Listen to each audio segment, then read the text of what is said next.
what's going on, guys? Welcome back to the Chappy and Bengals podcast. So, on today's show, we're talking Week 8 preview. Pretty stoked about this slate, but as you can see, we're wearing the Toronto Blue Jays gear once again because Game 1 is in the books, and the Jays look amazing. Amazing. Now, it's only Game 1, but we're feeling pretty good. How are you feeling over there, Chappy? Yeah, no, I'm feeling fucking great. I think we need to hold this energy and keep this going. But I had said this. I think we got a chance at this thing. I think we got a shot. This team is fucking awesome, man. And I don't think the Dodgers have got a full dose of it yet. And I think everyone knows what the Dodgers are. I think people are still finding out who the fuck the Jays are. And if we've been watching this team the entire season, all the way up until this point, there's a reason that the Jays have home field advantage in the World Series. And yeah, we're finding out along the way. I love the switch up. I love the online switch up, man. I love all the hot takes. Oh, Jays are going to get swept, this, that, and the other. You go online today, oh, Dodgers fans, you're clenching it a little bit tighter, aren't you? Holy fuck. No, it's incredible. This team, it showed everything that they know how to do last night. Kept Blake Snell off. He couldn't get, and Dave Roberts is right. He did not have a good fastball going. He didn't pitch well at all, but that's what the Jays do to you. That's what they do. They get you into counts that make you squirmish and make you make a mistake. And that he did not give enough credit, and he shouldn't. He's the manager of the opposing team. He's supposed to say what he's supposed to say to keep his guys engaged. But this is what this team's done. You know what's funny? What I find really funny is the Mariners people on social media and the Yankees people on social media that are like, we fucking tried to tell you. We tried to tell you what was up. Don't take this team lightly. And yeah, man, what an awesome environment last night. Yeah, I think it's pretty remarkable when you see a team kind of come together storyline wise, and it's like they always talk about tight knit groups, and if you've ever been part of a sports team, a locker room, you understand what that means and what it can do. It's not just talent; it's something bigger than that, and you can see with the Jays, it's there. The greatest thing from yesterday was, I'm not sure if you saw that clip online today where it was like Barger was sleeping on David Schneider's couch last night. Yeah, I've heard that. He was just sleeping on the guy's couch. That's wild. And then he gets pinch hit for Barger, and Barger goes and hits that grand slam. Yeah, first ever in World Series history. I was like, that's fucking awesome. That just goes to show you how close-knit this team is, like you're saying. Like, there's so much team chemistry.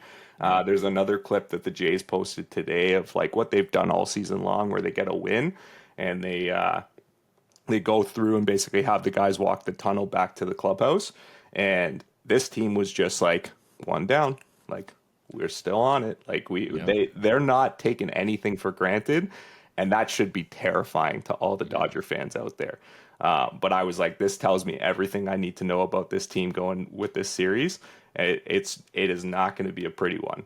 And I think it's just going to continue, and it's going to be tough. Like, this team, we're not going to take for granted at all.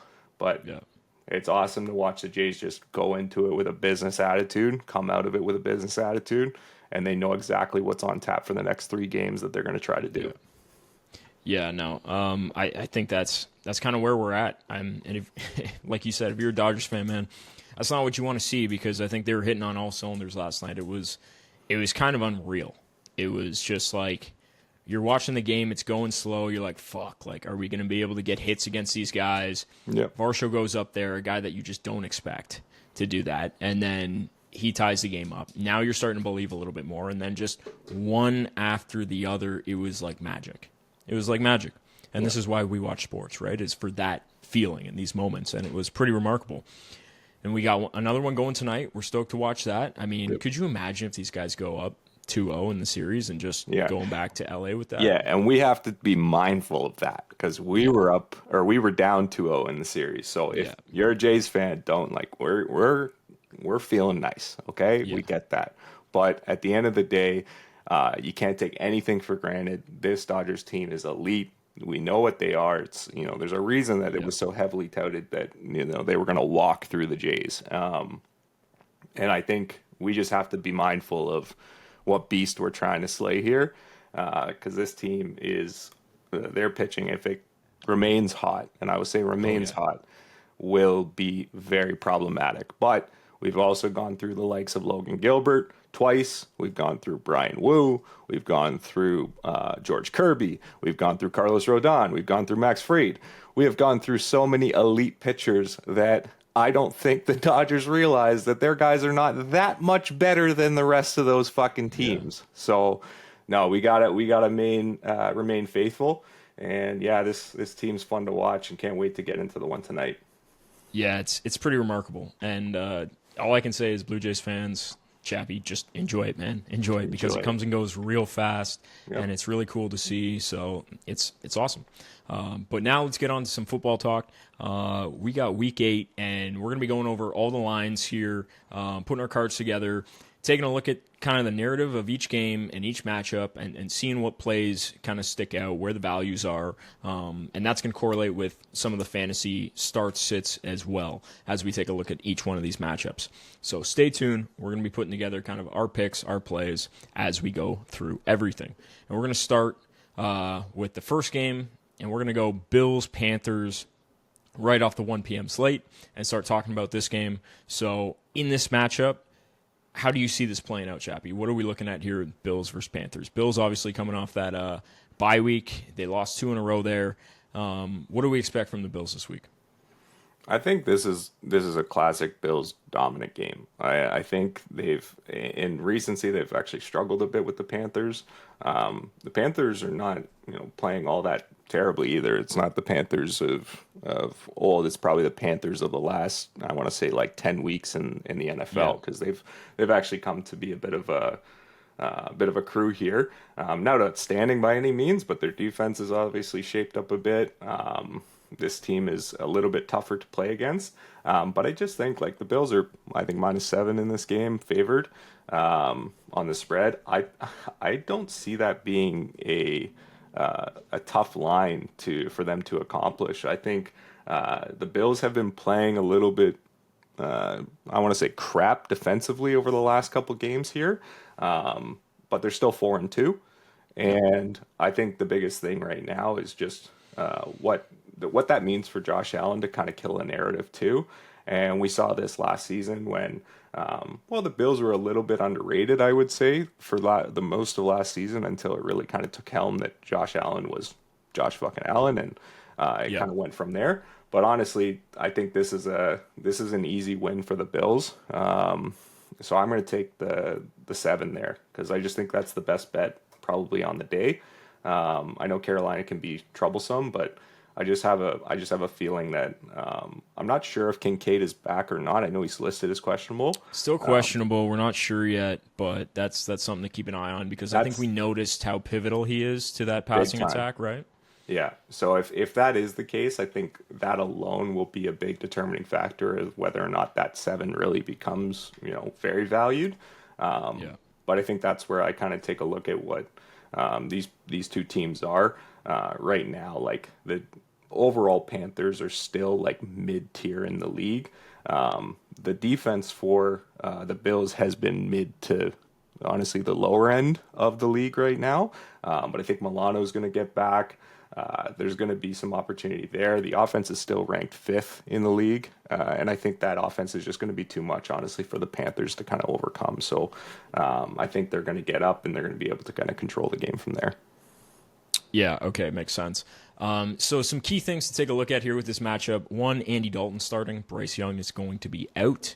We obviously talked about the Bills and kind of their last 2 games and how they went into their bye week losing 2 straight, 1 to a Patriots team at home, and then you had the one where they just looked abysmal against the Falcons.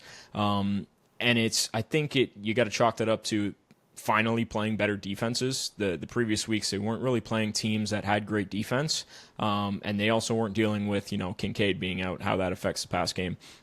But I think the big thing here is, like, when they struggle to run the ball, they're just not as efficient on offense. And then, take out Kincaid, the intermediate guy there, it's like you're losing two aspects of what makes Buffalo Buffalo. So we go into this matchup, obviously you get a Panthers team that's a little bit softer. Starting a backup quarterback, these guys are going to give up yards, especially through the air. Their run defense has been a little bit better, but I expect the Bills to get back to what they do, especially with Kincaid. Kincaid looks like a prime smash spot here if he's playing. Taking a look at the book lines, I think he's one of the props that I'll be taking a look at. His receptions line is only at 3.5. Carolina's going to give up a lot of points through the air. So I'm leaning to Kincaid over 3.5 receptions immediately when I look at this. And we want to look at kind of how this matchup's going to break down. Obviously, Buffalo -7. We think the Bills are going to be up. They're going to be able to run the ball. And obviously, they shouldn't be too intimidated by an Andy Dalton-led Carolina offense, right?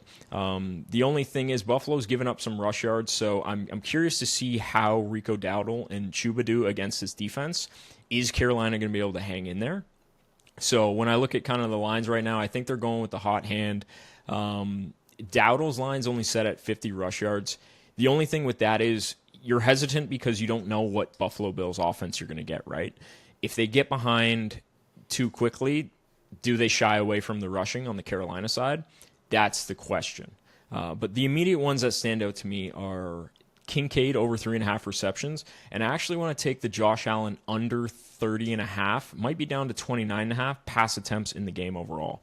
I think because the fact that they're going to be able to run the ball a little bit better, the offense is just going to move better. Carolina might give up some big explosive plays. Buffalo defense might make some plays as well. I don't think Josh is going to have to throw as much. So those are the two things that stick out to me that are making my card. Chappy, what stands out to you immediately? Give me some of the plays that are going to be hitting your card. Yeah, I think what you had just mentioned, the run game is going to be kind of critical. I know that's something that's kind of lacked in the last little bit, even from James Cook. I think his attempts is a line that I'm kind of watching right now. It's 17.5. Which is a little higher on that end, but I think just given, and Carolina hasn't been bad against the run either, but I do think that what we just mentioned, obviously, if Bills are getting up in the game, there's going to be a need to control the tempo of the game through the run.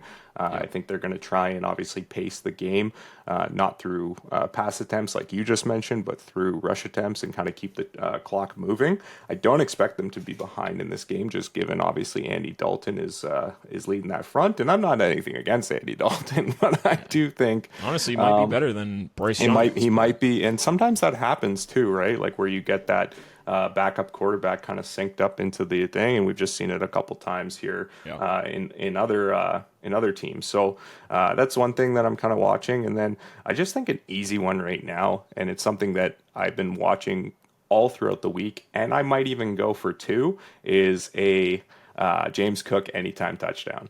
I think that for me, what's the line on that though? I feel like these anytime touchdowns are getting ridiculous. Yeah, it's a little hefty. It is -150 right now. I can live there. I can be okay with that. Sometimes I'll go up to a 2-unit play if I feel comfortable with it. And that's where I'm probably going to lean here. But I also might lean on the sprinkle on a 2 anytime touchdown for James Cook, because he hasn't been hitting all that often in the last couple games here. So I think that's kind of one of those opportunities where you can kind of see that probability start to rise again. They're starting to list it as such on the actual books. So you can kind of see that progress. And I think that's going to be my kind of play here. I've also been just kind of monitoring the rushing yards for Josh Allen. I think it's sitting at 28.5 here as well. I think, again, things are going to get controlled through the run and keeping the clock moving. And Josh Allen, when he starts to kind of get that passing field going downfield, he opens up that seam for him to run up the middle and kind of gain some yards. So I think that's a big opportunity too. See, the thing with that, and when I look at this, is Carolina's like bottom in the league in pressure rate. Yeah. So I just don't see the incentive for him to have to scramble. I actually think like this is kind of a key point where you take yards over and attempts under, because I think he's going to give up, like, they'll give up some explosive plays because of that lack of pressure. Yeah, I don't always find, and this has been my kind of, I've been observing this through all the different games. I don't always find that pressure rate leads to the higher rushing yards. I find sometimes just a lack of pressure sometimes opens up those seams because the offensive line is holding the defensive line in check, and those kind of seams are naturally unfolding as the pocket kind of opens up. And then that's typically when these guys will actually run through the seam and take the yards where they can. That's what I found kind of naturally bleeds towards more of those rush attempts. I've been noticing it with even Washington and basically the Chargers as well with Herbert. It's when that kind of pressure isn't that big that these guys actually kind of create open opportunity for that seam where it's like, hey, I don't see what I need downfield necessarily. Let me go through. The only thing that always makes me nervous with Josh Allen whenever he takes a run forward is that he tends to still try and throw the ball. So he still kind of opens up that opportunity. If he sees something that he likes, he will go for that pass attempt, overtaking the yards on the run. So that's the only thing that makes me nervous there, but I still like the rushing yards opportunity just for Josh Allen in this game. Fair. Okay, so that's our first matchup in the books. Now let's head on over to the Bears-Ravens matchup. Going to be nice to talk about this one because earlier in the week, Chappy was the sharp, apparently, and he was all over we need to take the plus money here on the Bears because Lamar was supposed to be playing. Mm-hmm. I had told Chappy that, listen, the books know something. I'm not taking that play because if Lamar's playing, I just don't want my money on the Bears, plain and simple. But clearly Lamar's out now, so looks like you would have got 6 points on the Bears earlier. I think it went up to 7 at one point, and now the line is down to 2. So if you had the kahunas to put your money on Caleb Williams there you go. You're looking at some plus money here on that side of things. But now you got the Ravens are starting Tyler Huntley. The over-under went from, I think it was 49 down to 44.5, and the game line is down to still Ravens -2. Yep. Which is a little shocking given what they've done the last 2 weeks. I know they're getting some guys back, not Lamar Jackson, but some other guys, different positions, which will help them. Do I think the Bears are in any way, shape, or form dominant? No. I think, this is probably if the game was just a pick 'em, that'd be a little bit more fair to me. Mm-hmm. But I look at this game, and the immediate things that kind of stand out to me are, okay, like, now that Lamar's out, what's Derrick Henry going to kind of look like? Because his line is still fairly high. It's at 90 yards. Now, mind you, he had over 100 yards the week before when they played and Lamar wasn't there. I just don't know because he can be so opposite ends of the spectrum there. You don't know what you're going to get with Tyler Huntley at quarterback. On the other side of things, one line that stands out immediately, especially with Baltimore playing with the backup quarterback, is DeAndre Swift's rushing line. So currently his rushing line is only set at, I think it's 53.5 yards right now. Now, the reason that I like this is, one, they've been going to DeAndre Swift a lot lately. Now, if you're in a matchup where the Ravens aren't necessarily going to be ahead, you're going to be in a game that's going to be close. You expect him to get the volume. And the Ravens defense isn't exactly the greatest thing in the league right now. So you would think that he'd be able to get 53 rushing yards. So I think with the volume and the amount of attempts and the way that Ben Johnson's been using him, I think that's an easy play for me. But what are you thinking so far in this Ravens-Bears matchup? I think this is a classic case of Caleb Williams actually running the ball. He's actually at -2. Yeah. I think it was the last 2 weeks might have been. Yeah. No, I think this is one of those games where I don't know. We know what he does. Like, at the end of the day, this guy, and this is what I said when I was comparing him to Josh Allen in the beginning of the season, that he reminds me eerily of that super talented guy that isn't quite sure of what exactly to do in this offense at this particular time. He just tries to create anything out of nothing every single time, and he's talented, and we know that he's talented, but that typically leads him to running around with his what seems to be his chicken with a head cut off. Like he just kind of runs and does these sporadic shit, and I'm not wrong here. No, Like you're absolutely he genuinely right. He's just not fun runs to watch around. scramble. No, it's like what the fuck is going on, and you never really know. And he's the same Just type of runs guy. with his arms like out Yeah, here, flaring. I don't. And What? Yeah, exactly. I don't know what he's just doing. not pretty to watch for sure. But then he pulls off these like absolutely. He's got a cannon of an arm, right? Like sometimes he just like he still somehow zips it while he's on the run.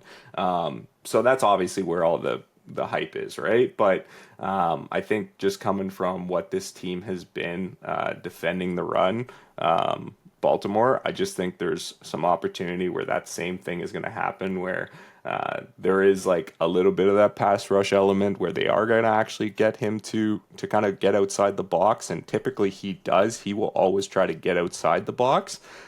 He's not typical into the pocket and keeping there. And like I just mentioned, when it comes to like running forward when that pressure's around you, he always tries to escape out. So I think that's where those rush attempts are going to come from.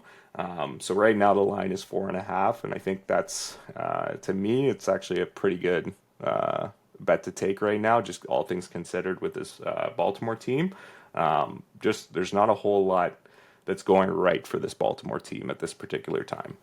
Yeah, no, I would agree with you. But, I mean, hey, you got a desperate team getting some guys back, like I said. Yeah. You got to, going up against a Bears team that isn't exactly the most intimidating in the world. No. Do I expect the Bears to make some mistakes? Probably, because they're not clean when you watch them. There's a lot of errors, negative plays, turnovers, shit like that. Can Baltimore do that? Yeah, probably.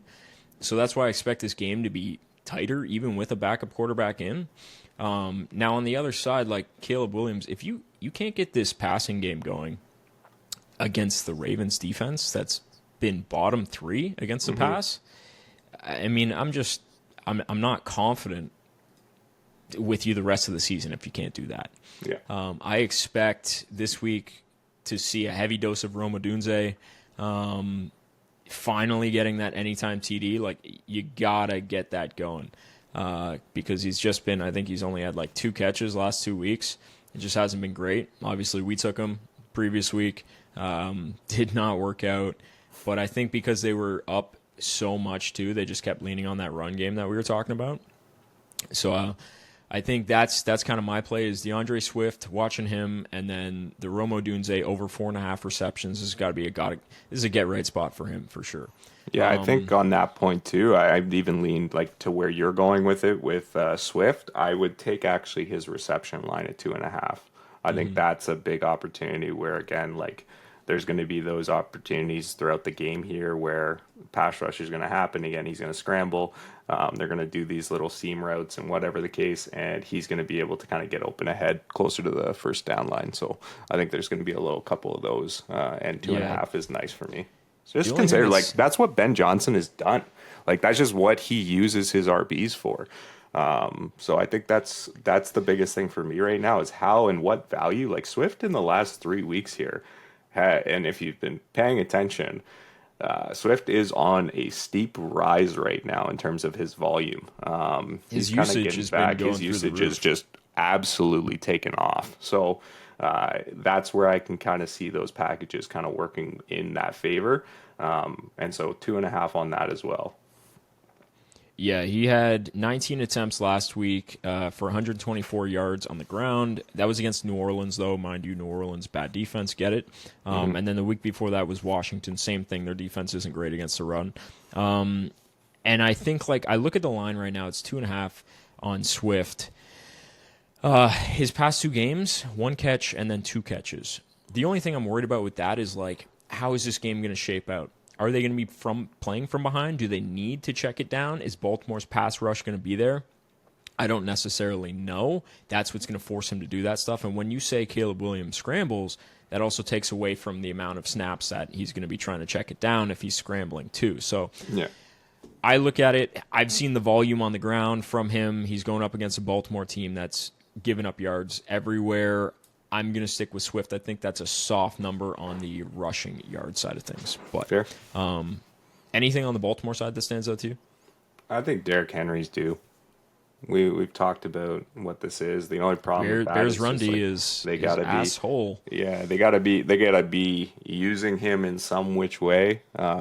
Considering, and I think with I think Huntley's starting quarterback, right? So that aligns more with their play style in the offense, and we'll kind of see how that works in their favor. But I think when you can start to apply those read option plays with Derrick Henry on this offense, that's when he starts to really become explosive and can kind of break off for those big runs. So I like his yards, honestly. Nice. Okay. So there's our plays on the Chicago and Ravens game. Now let's bounce over. We got the Browns visiting the Patriots. This is an interesting one. Been looking at kind of the lines here, trying to see where this game's going. Obviously, Cleveland coming off that big win against Miami, and then New England bouncing the Titans last week. Some soft matchups for both of them. I think immediately what stands out is you look at kind of the rushing by both these teams. Last week had a lot of success. So me and you, Chappy, we were both on the Judkins anytime touchdown. I think you even had him on a play with multiple touchdowns. So he clearly got his usage against a Miami team that's awful against the run, and it worked out. Funny thing is, he didn't even hit his rushing line, though. He had 3 touchdowns, but he was under on his rushing line because they didn't have to use him in the second half. They were using their backups because they were up so heavy. And now on the other side of things, New England, Ramondre Stevenson had a great game last week. He went over, got a touchdown against Tennessee, poor run defense as well. And then you look at this matchup, both of these teams are good against the rush. So the first thing I'm looking at is, okay, what are the lines on the running backs? Because I want to see if they're overly inflated based on the previous weeks. Because obviously you get a lot of people betting the overs on that. So the first thing, and this is going to be a spot where you can get one of these funny plays in, is I'm actually going to go under the 66.5 on Quinshon Judkins rushing. Every time they play a game where they're from behind, his rushing line is quite deflated. He never really hits that total. So you're going into New England, you're on the road. That's a good defense. You're probably going to be playing from behind. I'm going to stick with the under on the Judkins line. And when I say that this is a game to do one of those funny plays, this could be a Judkins over attempts, under rushing line total. And it's the same thing on the other side with Ramondre. Because of the fact that I think Ramondre is going to get his attempts, because they're probably going to be winning the game. But I don't think because he has some games where he sucks, man. Like, he gets like over 10 attempts, and he gets like sub 20 yards. It can be bad. So I think you might get one of those games where it's just the Patriots won't, go too far ahead of these guys. It might be an ugly matchup. I think this could be a sneaky game for one of those. But what do you got on this play? No, I was leaning exactly where you went on that second half of that. I think the Cleveland defense against the run is really, really strong. I think they are considered like the best, and by the best, I mean like the best by a wide margin. So we had just, funny enough, I think on the pod over on Wednesday, it was, Ramondre Stevenson, go buy that guy. With the caveat that week 8 would not be a good fucking week. And honestly could probably lean you to maybe pick this guy up if things don't go well. So yes, I will be leading similar to that effect, where I'm not going to touch his attempts, but I think his yards are going to get capped. I don't think they give up many explosive plays, so there's kind of like a guard to that as well. That always makes me nervous when the line sits around 50, and you just have that one opportunity where, hey, this guy runs for 15 yards, and immediately you're now starting to get that closer to that line. And just even chipping away with different attempts, 3, 2, 4, whatever the case, can kind of add up, right, and kind of bridge that gap on the 50. So I still like this opportunity for Cleveland to kind of stop the run here. Trayvon Henderson, I don't think, is even going to touch the ball all that much. I don't envision that that's going to even happen. So that's something that I'd look at on the attempt side. But that's just something that you have to be very smart with if you're going to kind of lean that way, because sometimes there are just different looks that teams want to kind of provide. And I think with how this split share is kind of happening right now, it's still going to go Ramondre's way. I think receptions on one of these guys might not be a bad play, but I I'm actually not. like the Judkins one. Yeah, I'm not overly confident, and I'm just kind of I'm pitching it out there as a hypothetical, but I don't not necessarily love it. But I think Cleveland run defense is it's just too much for a lot of teams, man. Yeah. So with that being said as well, how I'm also going to play this is I'm going to go Drake May over completions, because I think Cleveland give up yardage. It's the secondary that's leaking the points. Their run defense is great. I think Drake May is going to have, you got to remember, a little bit more pressure in his face. You got Myles Garrett, you got that defensive line. So the throws might be a little quicker. So I think he's going to get the ball out a little bit quicker. Cleveland's going to give up more on that passing side of things. So I'm going to go over completions with Drake May, and I might even go over 100 or over 1.5 passing TDs as well. I think this is going to be more so through the air how the Patriots win this game. And I think they're going to struggle on the ground, and we're going to go under on the running backs. So that's where I'm settling in. You got anything else you want to add on there? No, I'm aligned with you on that too.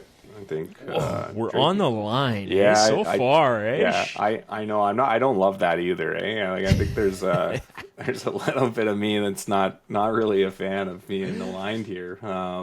Chappy's like, fuck, I gotta reread my shit here. I can't be on the same side as you. I gotta reboot here. I don't know what's happening. Why are we agreeing so much? That's not good. This feels weird. It's the love for the Jays. It's just combined us a little bit further along here. No, fuck. I don't really love where this is going. No, we'll be good. No, I don't have anything else to add. Fuck that. Okay, yeah. Awesome.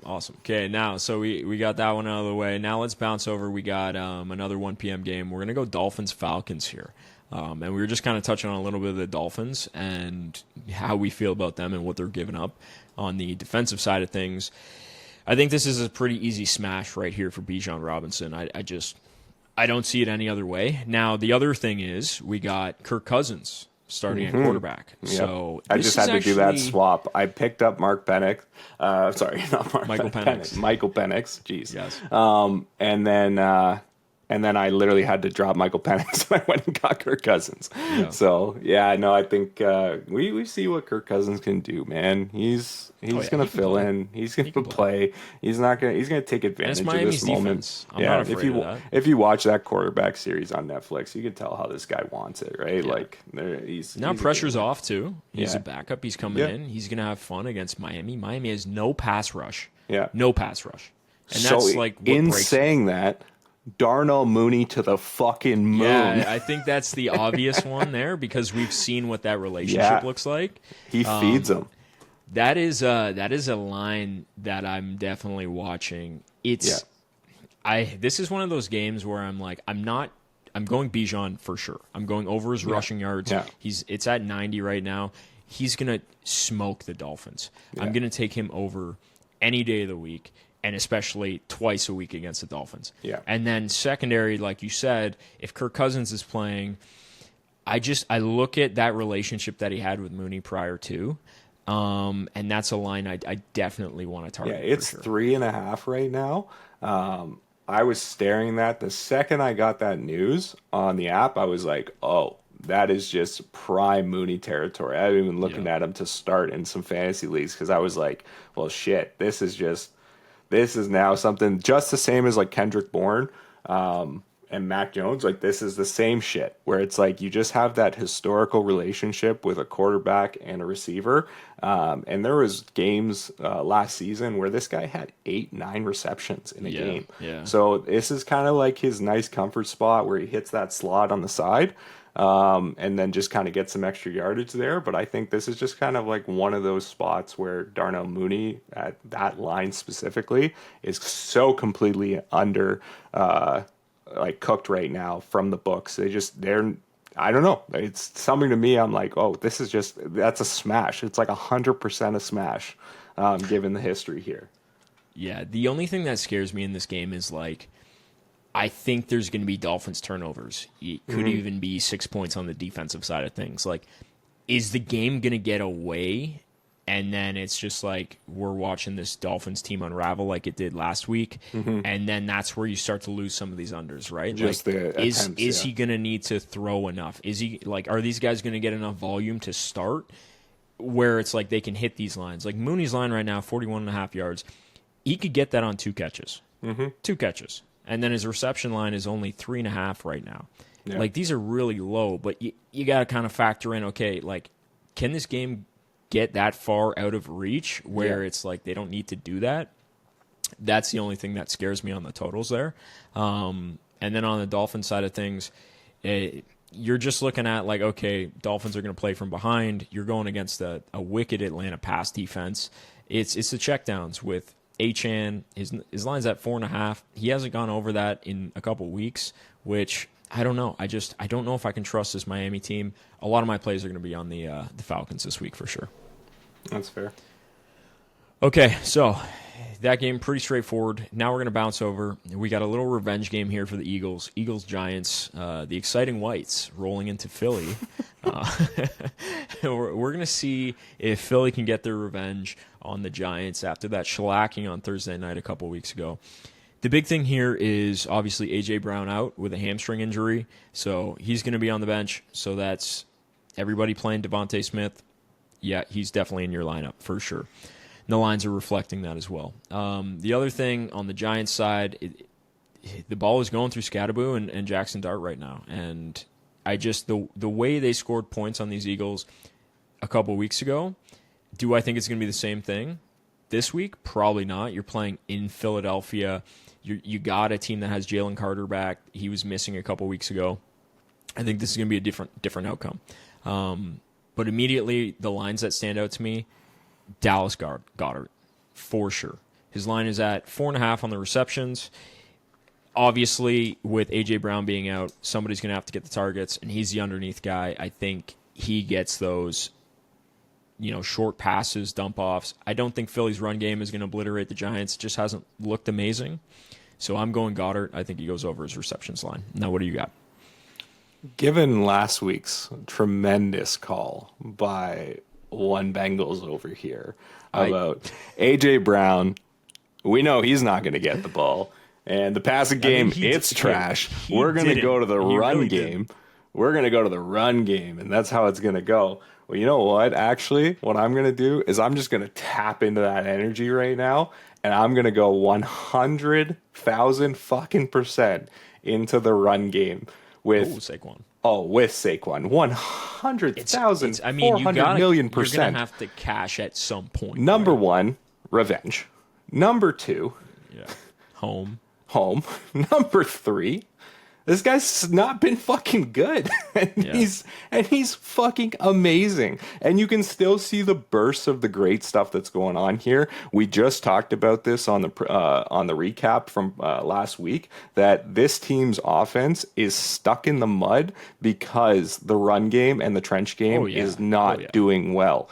This is the game that they kill that narrative like they've killed the passing game narrative over the last 2 games, and they bring it back to sensibility here, and they hand this ball off to Barkley, and they hand it off to Barkley a lot.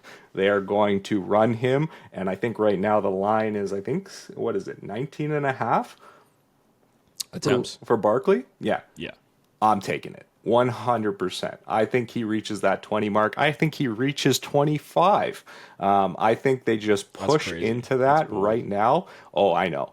And I think, honestly, this is the same situation where I'm not sure if you saw my card there that I sent to the group the other day, but where I said this could be an absolute lottery ticket weekend with the 2 TD parlay situation that can go on. But Barkley for 2 TDs? Fuck that. Barkley for 3 touchdowns sounds better to me. This guy is going to absolutely run through this fucking defense, and they're going to set a statement here. And I think you just have to look at it from how Barkley has been playing. There is just too much low going on in terms of his overall volume that this is something they're going to retract. They're going to get better in order, and they're going to hand off the ball to Barkley. Fair. I mean, Hey, it's got to happen at some point, right? Yeah. It's funny you're saying that because when you look at the books lines, you know that Barkley hasn't cracked 60 yards on the season. No, so I'm looking at 60 yards on the season. PFF as well, and using PFF as a tool. We often do that throughout the season, right? Just because we love all the tools that they have to provide. But at the end of the day, he's ranked the 45th out of 53 running backs right now in the league, which is crazy. But it's Insane. valid. They have not utilized him well this season, and he just hasn't been able to have been as explosive as he was last season. And I think that's just, you're coming off of that Offensive Player of the Year situation. There's no way in my books that player doesn't show up at least some point throughout the season. We talked about him being a buy low candidate for the year. He is going to correct that opinion for everyone going into week 8 here. So that's where I'm going to lie, and I'm often the guy to call Corey on his shit when it comes to how brutal sometimes these opinions are. And Barkley, I'm going to lean into it. I'm going to take what you said, and I think you were just a week late on it. All right, that's fair. But I mean, hey, AJ Brown had 4 receptions in that game, so 110 yards. They technically still didn't really go to him. He was massively efficient. 2 TDs, he really and 2 was. massive passes. Yeah. But I think Agreed. there's also a world here where they just still don't get this running game right. Mm-hmm. It's funny because his fucking lines are at 80 plus yards every week, and he doesn't even crack 60. But it's just the Saquon Barkley effect from last year. Everybody's got that recency bias. So I'm looking at it. The only play I'm staying with right now is Goddard. I love that play. I might even be taking that. I know you like the rush game. I feel like the Giants give up the yardage through the air. Yeah, that is the Giants the thing are also just they keep the ball. They have long possessions, and that's a big thing too. That they kind of just they grind away on the teams. So I like that part of it as well. I do. The other one thing I want to keep an eye on here is Jalen Hurts passing yards. Right now the line's at 203.5. Obviously, we just talked about this narrative where it's Barkley's going to get the ball. We think the Eagles, but I just think there's a world where it's not. It might not happen. I don't think he's going to be as dominant as you expect him to be. And I think that Hurts is going to have to pass the ball here a little bit more than you think. And I think his line is suppressed, obviously, with you're missing A.J. Brown, your number one receiver. I still think the checkdowns to Barkley, Goddard, and then Devontae Smith, they're going to be able to pass the ball on this Giants defense. That might be a line to look at too, but I'm all over the Goddard receptions for sure. Yeah, I think for me, it's when I'm talking about Saquon, about how getting him going, Saquon wasn't just, running the ball all season long. Last year, he was catching big plays. He was getting used on those wheel routes. There is a lot to be said about his ability to take a ball deep as well, especially on the outside. And I think that's a play that we're probably going to expect to see. A longest reception from Saquon isn't out of the realm of possibility here either. This could be one of those games that he pops off for a 45-yard catch and honestly just takes it to the house. So that's something that I'm also kind of keeping an eye on. But I think that's the type of game we're going to expect to see, especially just given the Browns out. Yeah, fair. I like it. Okay, now let's move on to our next one. We got Jets at the Bengals. Bengals coming off that massive victory. And for me, when I look at this, it just looks so easy given which way both teams are kind of trending right now. The news is that Justin Fields will be playing, not Tyrod Taylor. So that kind of screws up where I was actually trying to go with my Jets play. We know that Cincinnati is awful against the tight end position. I wanted to go Mason Taylor here massively in this spot. The only thing now is with Justin Fields at quarterback, I think that's a massive downgrade. When you look at what production Mason Taylor had last week, it was when Tyrod Taylor came in. That's where the passing game got going. I don't the only thing I'm looking at here is Justin Fields is just going to scramble. And you could run against the Bengals, so I can see that happening, right? And then on the Bengals side of things, this Jets team is banged up. Sauce isn't playing. I expect them to move the ball. The one thing for me that stands out is the rushing prop for Chase Brown. Last week he had 108 yards against the Steelers defense. He's obviously he hasn't had the start of the season that we all expected him to, with Joe Burrow going out and the lack of offense produced by this team. But I think that's why his numbers are deflated. Chase Brown's line right now sits at 53.5.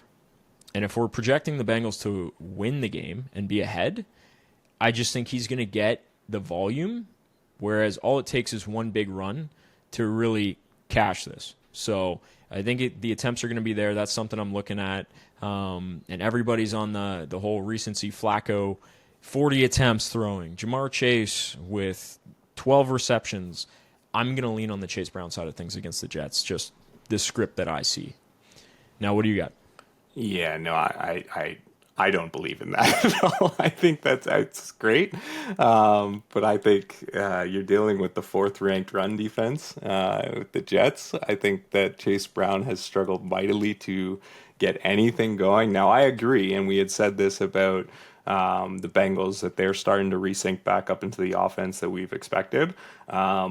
And what comes with that is Chase Brown getting more touches and being able to kind of obviously be a part of those games, where obviously in the first bit with Browning and just how terrible that offense was being run, that sapped all of the energy out of those games for the run game, right? So yeah. I don't hate the opportunity with Chase Brown to get involved, but I don't think Chase Brown will be widely efficient, given the fact that the Jets defense against the run is pretty solid. Completely fair. You're also talking about a Steelers game where they're, I think, ranked 17th or 18th in the run.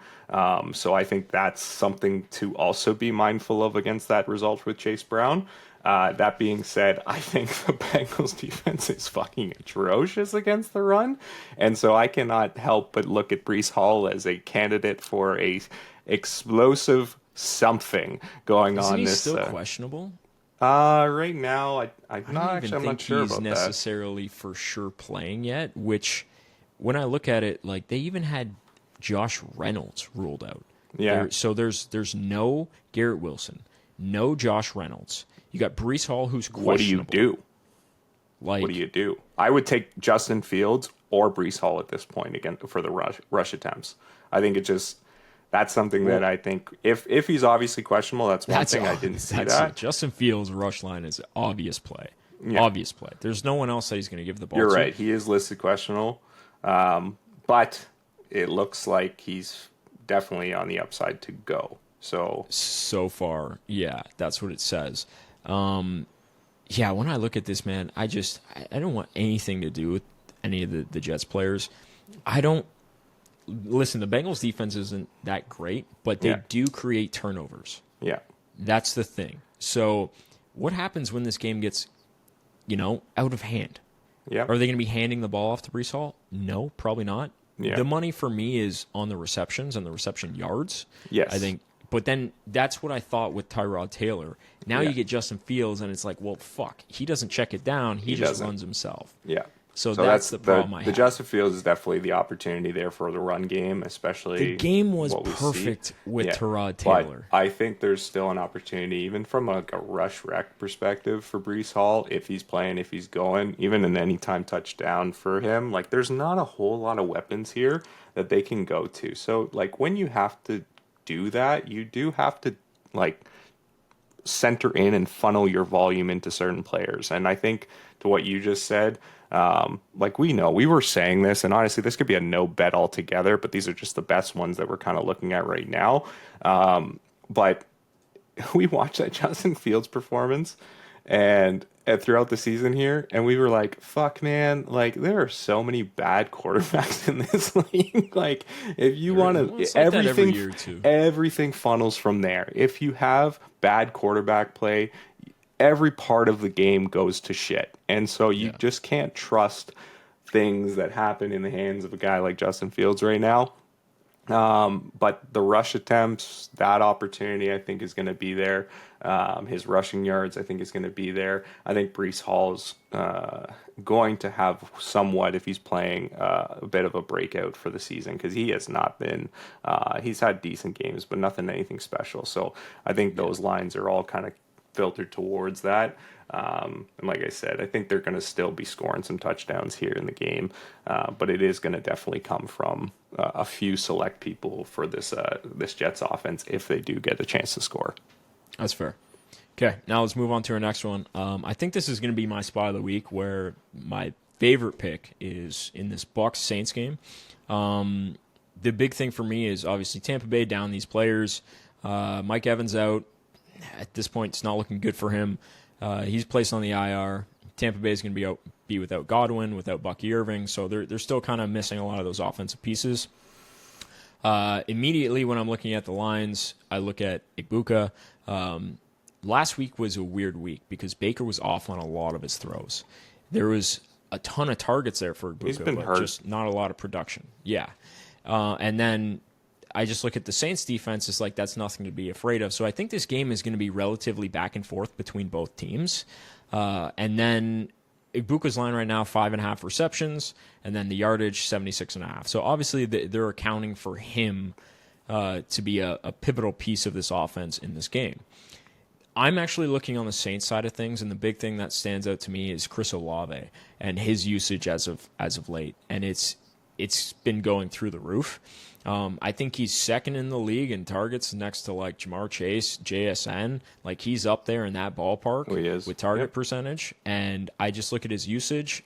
Rattler's going to him. He's being used on deeper routes now. And he's had a multiple touchdown game. His yardage has been through the roof. He's had 90, I think, in back-to-back weeks, 98, yeah, close to 100.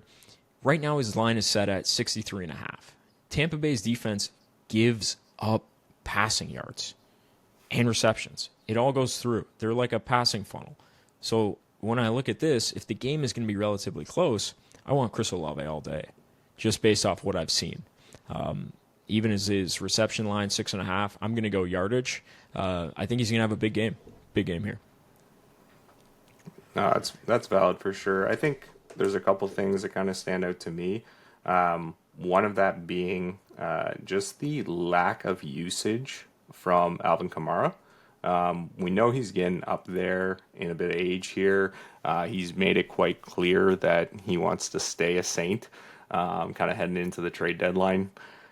I think the last 3-4 games, honestly the last 5 games, have been indicative of, a bit of a lower trend right now, but in the last game, his snap percentage was up to 84% again, which rivaled those early usage numbers. Prior to that, it was actually less than overall. It went down to 56 against the Giants.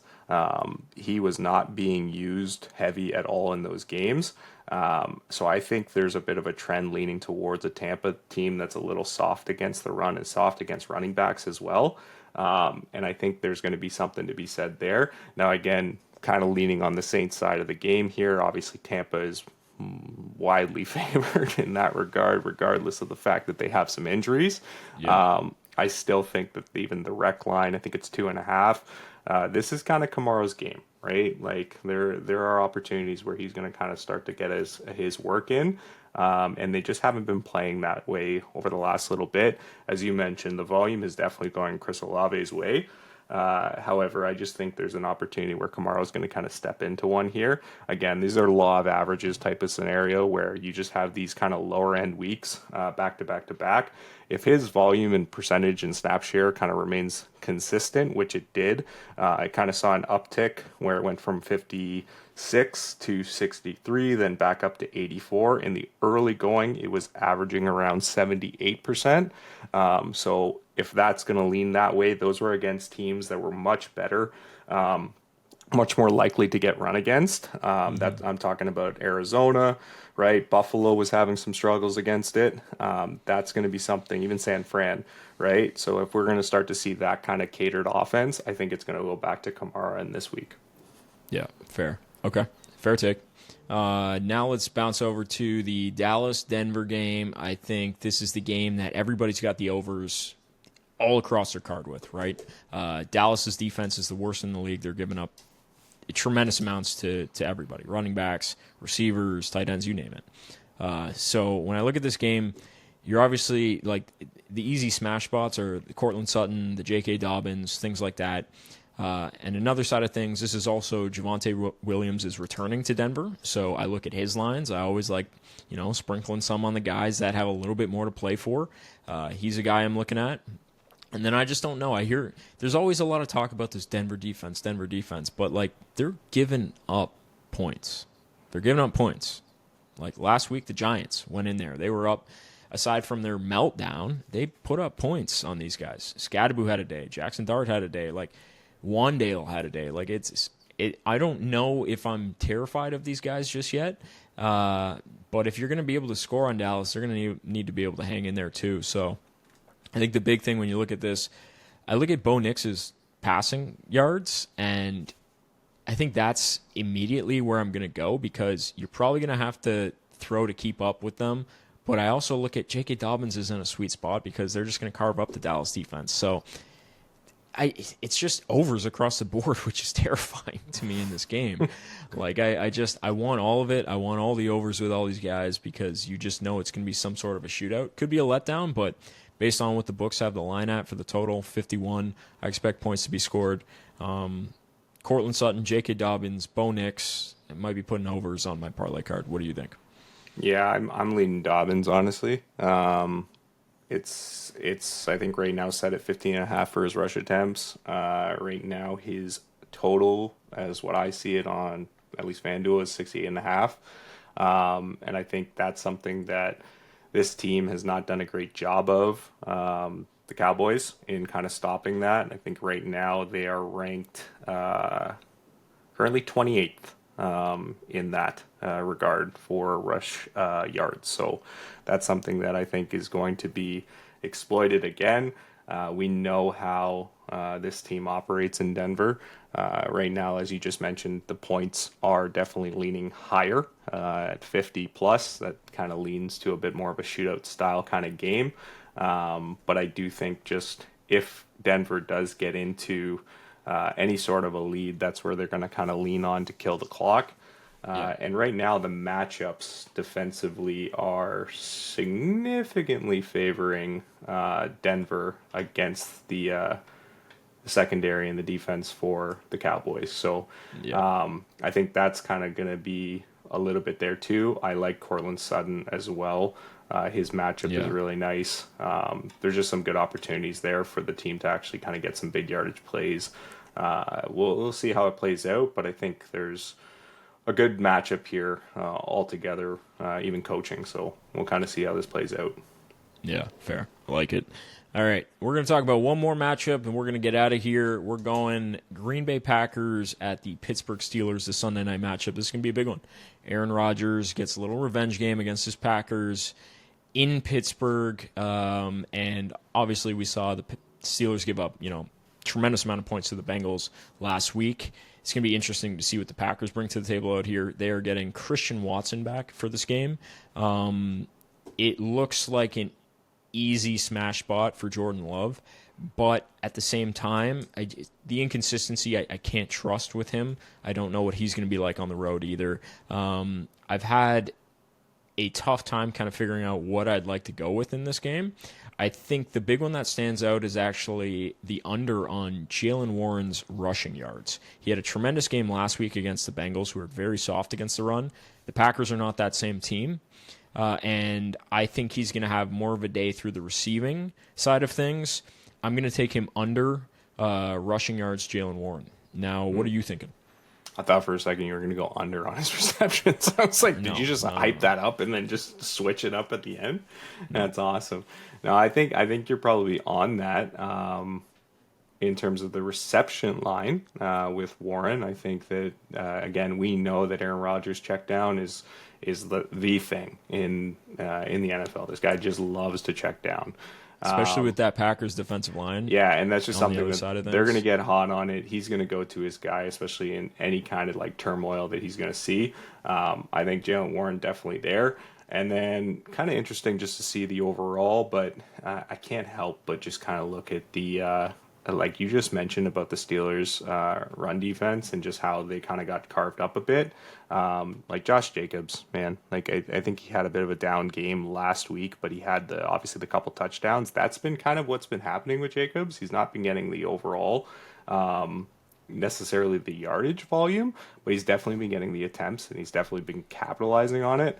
And anytime TD for Josh Jacobs, I think, is a must-have in this game. It's obviously inflated. I think it's like minus 170 right now. But again, that's where I'm going to kind of spike up the units a bit just to kind of count on that. The price on that is definitely harsh. But I think this is something that they're going to still be able to take advantage of. Outside of that, I'm not overly in love with anything on the receiving side outside of that for Pittsburgh. So I think the only real check that I want to kind of say yes, please to is Jalen Warren. Everything else I think is going to kind of lean to what you said in the Packers defense kind of dictating the pace of this game. And we'll kind of see, like, if Aaron Rodgers gets banged up in this even a bit, like he's scrappy, we know that, but I think it's just going to start to really kind of fade the other way, where we've seen Aaron Rodgers' emotion get involved in games, and when he starts getting pissed off at the team for not obviously protecting him in the way that they should, we're going to kind of see that come around in the worst way. So I'm actually looking more Packers on that point spread and just taking that for a ride. Really? Interesting. Yeah. Okay. I do think this week is like, it seems relatively straightforward when I look at the slate of games that we have here. Like, you already touched on Buffalo. You want the 7 points with them earlier. And then we look at some of these other matchups. Like, I want the 7 with Atlanta against Miami. And then I want the 6 with the Bengals against the Jets. A lot of these games look pretty straightforward to me when it comes to just straight up as well. And just kind of looking at some of these, we missed one of the 1 p.m. games. We'll go back to that. We got San Fran. This was actually the one that I gave my head a bit of a shake on. 49ers at the Texans. I mean, when you look at this, you're like, you got Nico Collins ruled out for the Texans. Yep. The Texans have not looked good. They have not looked good. And then on the other side of things, yeah, sure, San Fran's playing with Mac Jones, but they also, like, beat the Rams with Mac Jones at the helm. Like, they've looked like a great team regardless of what quarterback's been in there. Yeah. And McCaffrey's been a beast the entire time. You got a healthy Kittle back. Juwan Jennings is playing. How are the Texans favored by 2.5 points in this game? I know their defense is great. It's in Houston, but what am I missing here? I think that's honestly all it is. I think it's this, their defense is playing everything really tight right now. Even I was looking at the way that they've been handling the run right now, and I think they're ranked 3rd overall. Like, they have been very tough on the run. So they're giving it up through the air. Yeah, the run they've been tremendous. So I will not be taking Christian McCaffrey rushing yards. I'll tell you that. Oh my God, that AJ Brown double it back, baby. that is awesome. Oh my God, let's clip that. No, it's definitely one of those things where I think they will be leaning into McCaffrey. Funny enough, I still think he's going to be a big part of that. But I think Kittle's going to get some volume here where he hasn't. He got goose egg last week, and they're definitely going to be looking at that. The situation for me, kind of that stands out right now, is more back to Kendrick Bourne. He had a bit of a down week. I think that situation is going to kind of come back around on that right side of the field. Right now, I think his main matchup is against Derek Stingley or whatever the hell it is, and he's not very well ranked overall in terms of coverage. So I think that's an opportunity to kind of swing its nice head around, but I think McCaffrey reception line is a go-to. Plus that in the rush. It's always a go-to. It's a go-to. It's just how they run their offense right now. Just the amount of volume and his just dude, the books are just not keeping up with that line either. Yeah, it's keeping up. Strange to me, but it's also like this guy. Okay, I want you to listen to this. Yeah, McCaffrey receiving yards every single game this year: 88, 92, 82, 57, 72. These are wide receiver totals being put up, and it's 44 and a half right now. His line on the book is 44 and a half. Yeah.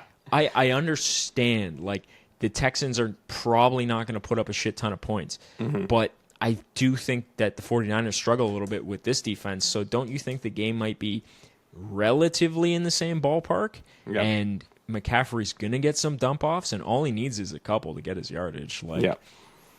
That shocks me every week. on Yeah. a week-to-week basis, I've just been constantly I feel putting my like they're money on waiting for the shoe receptions. to drop with his injury history, and I feel like that's what suppresses this a lot, where they just kind It's of don't go fine into because that. I'll But keep yeah, making we'll take money off advantage this. of it. Yeah, and we have, and that's the other thing. So it's you just kind of look at that. But no, that's why I lean run. I think even just in this scope, like we just talked about how well Houston's played, but there are a few game breaking people that those things don't matter to, and Yeah. he is one of those guys in the league that can just make a team look foolish, even if they've literally suppressed every other running back in the league. The The only thing with only that, only defense I find that can actually hamper a running back is Cleveland right now, and that's the only one that's fair. consistently done it. Everyone else has really not.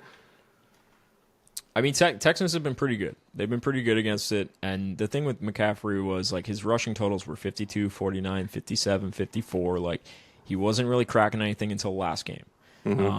And I look at the Houston defense in there. I think he's obviously still going to get the attempts.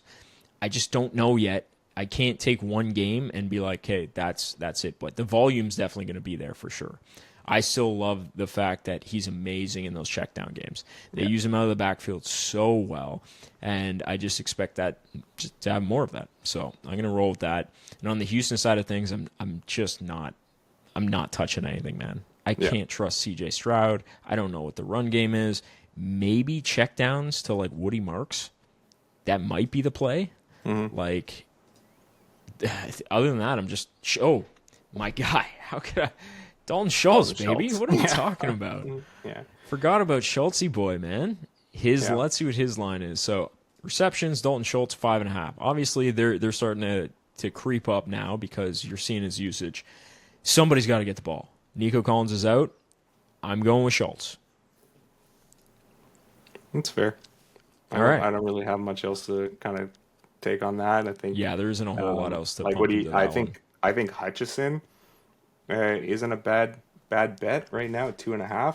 I told you I'm staying away from these I know fucking secondary the thing guys. is that And CJ Stroud, and it was even in that game. I had a nice one last week against with Houston, right? And I think I put Stroud for completions, and that went through, and it went through very late, but it just Houston's defense forces late plays, and it forces the ball back into Stroud's hands. Yeah. And that's what I find that this team has kind of done year to date is regardless of whether or not Stroud sucks, it still comes back around to Stroud. So he's going to be able to kind of make something, and they're going to force some plays, just the same thing that you just said about Schultz. I think some of these lines on these receivers should be much higher than they are given the matchups that they're actually seeing with the defense here. Like the San Francisco secondary has not been stellar. No. Their actual strength has been kind of against the run. Yeah. So we'll kind of see that transpire. But yeah, coverage wise, they've sucked. They have.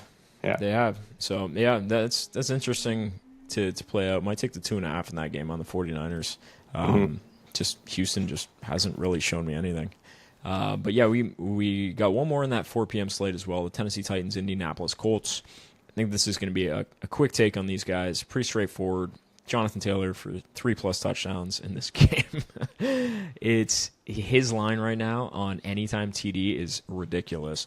I think it's actually just like it's probably his normal line is 2+ touchdowns. Like that's where you're getting fair money at this point. So it's plus 140 for 2 or more on Jonathan Taylor. That's ridiculous. That's ridiculous. Yeah. So That's why I said this weekend is a lottery ticket of fun for 2 TD plays in the NFL. You have Could a be. lot of running backs that have not had that wicked breakout game that they normally have throughout a season, where those 2 TD plays have not occurred yet. Derrick Henry is an option. James Cook is an option. Jonathan Taylor is an option. There are so He's many already guys had out them, here, though. and he's been there. But that's like it. That's what I mean. Against Tennessee, it's an option. And I think that's where you can kind of look across the entire field of running backs this weekend and go, holy shit, look at the matchups against these running rush defense teams that are awful. Yeah. And they're going to get into the red zone and they're going to punch it in. And I think a lot of these are going to come from running backs. So I'm going to be putting some stupid shit on some 2 TD parlays here. I already sent you one of the tickets. But yeah, no, it's going to be a lot of fun. I think just Jonathan Taylor as a whole here has just been, this offense just as a whole has been something special to watch so far this season. Yep. So I am not expecting anything different. I took the Colts last week in a bit of a parlay that I'm expecting to have pay out here, given the fact that at the time I was taking a minus 800 line on the Colts. And just given how Tennessee has played and their inability to do anything truly, and just how well efficient the Colts are. And might bite me in the ass here. It's but minus 1,400 now. Yeah, well, okay. I'm feeling confident. Yeah, I would be too. Yeah. So, but I think that's something there. Yeah, it's pretty straightforward. I think I don't know. The line's just, I'm not getting any value from this play based on what I'm seeing. Like all the props are inflated on the Indy side of things. You're going against a Tennessee team that hasn't shown you anything. We get that. I think the one for me is I look at Cam Ward's passing yards. Indy's pass defense is weak, man. If you want to put up some yards, this is the team to do it against. And obviously with the new coach at the helm, second game in, let's see. He's hit on his passing yards in the last couple of weeks. Like his line right now is set at 206.5. He's had 255, 222, 265. He's gone over that the last 3 games. So I'm going to keep an eye on that. Passing yards over for Cam Ward. But aside from that, just no value given in this game whatsoever. I don't know how it's going to go. If the Colts get carried away with this, then I don't know who's going to be getting the targets and stuff because of the inflated lines. Who knows? Backups could be getting shit at some point, right? So I'm going to go Cam Ward over passing yards in that game to fill that one out. All right, now on to our last matchup. This one isn't going to be pretty. It's another one, Monday nighter. You got the Chiefs taking on the Commanders. Chiefs at home. Commanders going to be without Jaden Daniels, hamstring injury. Looks like their receivers are playing though. So we got Debo playing. We got Terry McLaurin playing. The line is still 11.5 on the Chiefs. Chiefs look good against obviously the Raiders last week. What stands out to you immediately in this game? Rushy Rice. Are we going to ride that train still? I'm gonna ride that train. I think we know what this is, and that's why it's like it is by far and away Patrick Mahomes 2023, 24, 25, what I believe favorite target is Rushy Rice. I don't think we know what Kelsey has been in this offense. As soon as Rice came back, I think worthy owners everywhere in fantasy were like, fuck. Like, there was just a resounding fuck that was said across the board. I thought that would have helped him out. I still think it is going to help. I think it will, but I think what we've seen in the past in terms of like that reception focus guy and then that long yardage play guy, that's what Worthy becomes in this offense. Worthy becomes that deep ball threat as we know him to be in certain plays that have happened. And then you're going to get Rashee Rice as the reception guy. Yeah, which we know that's what it was. But we also haven't seen them in a game where it's been like a competitive matchup yet. Like you have a very one-sided affair where you got a guy back, you wanted to target him, great. We know that. And then this week it's probably not going to be any different. You're going up against a team without their starting quarterback, a team that's looked pretty vulnerable on the defensive side of things. And yeah, you're going to get that. I want to see them in a game where, you know, it's a little bit more back and forth. And then that's where I think like Worthy is going to be a little bit more a piece of this offense when teams start to key a little bit more on Rice and then other things open up. Like that's what I'm looking for.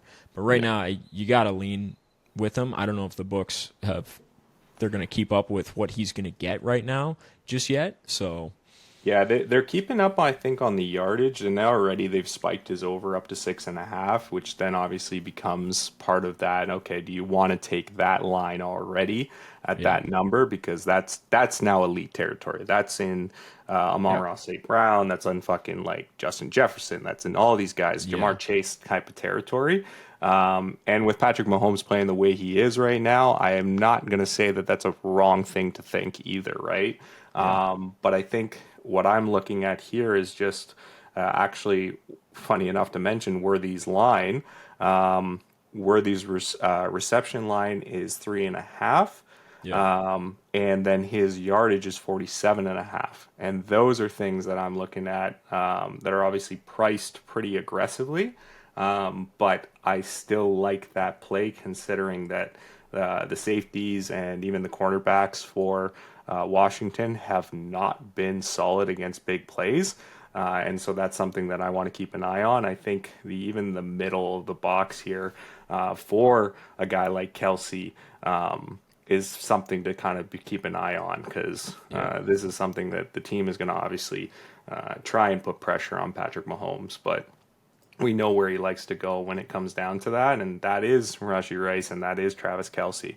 But I think the yards for Worthy is nice, and honestly, the 2 reception plays across the board, it's hard to take anything not against for the reception lines for any of these guys. When Patrick Mahomes gets spreading the ball, like you see a 1.5 line for Noah Gray, you fucking take it. When you see a 1.5 line for Hollywood Brown, you fucking take it. It's hard to not take these lines on those secondary, third, fourth guys just because of how he filters the ball around, right? Like he's going to just go to the guy that's open every time. So it's tough to not kind of take any of these extra guys, even Juju. Like these lines are all going to be suppressed now that Rashi's back and getting a lot of this volume. Yeah. And you can kind of start to filter outside of him as like, oh, nice. And I'll take Hollywood for fucking 1.5. I'll take Juju for 3. I only like those guys on the games where it's closer and you have a better matchup in sense that it's a better team on the other side because that's where he just finds the open guy. With these Mickey Mouse teams right now, he just forces shit to his guys and pads the stats and does his thing. The other games, that's where those guys are very pivotal on like, third downs and stuff because they're the guys that are open. So that's where I like it. But the big question is, are you going over again on your boy Isaiah Pacheco's rushing total? If you want to know, it's 45.5 right now. I wouldn't say no to that. Oh, come on, bro. This is your boy. You're preaching all about it. I wouldn't say no to that. That's real convincing. I don't think anyone's playing Pacheco now with the way that you're wording that one. You know what? There are a couple things that you kind of look at, and I just think that this is going to be one of those passing kind of style games. But again, that's what I was saying earlier in the week. I said 3-1 Patty to rush, right? But I think this is where kind of those rushes aren't necessarily going to be as big and long as they were last week with Pacheco. So I think this is going to be one of maybe an attempts game. But I think this is just a defense that Patty can cut up with his arm, and I think he's going to do that. So I'm not overly focused on the run game right now. Yeah, that's fair. All right, well, that's the last game of the slate. That's going to wrap up our plays for Week 8. We'll be back to recap it, be accountable for some of our picks, but keep an eye out. Get some of these plays on your cards. I guarantee you it's going to be a high percentage of hits this week. I'm feeling good about it. But you got anything else you want to say to the people out there, Chappy, before we head out of here? Hit that bell, subscribe, and go Jays go, baby. Let's see it. Baby. Hell yeah. Let's see if they can win game 2. But good luck this week, guys, on your plays. We'll catch you on the recap. You guys have a good one. Chappy Bengals up.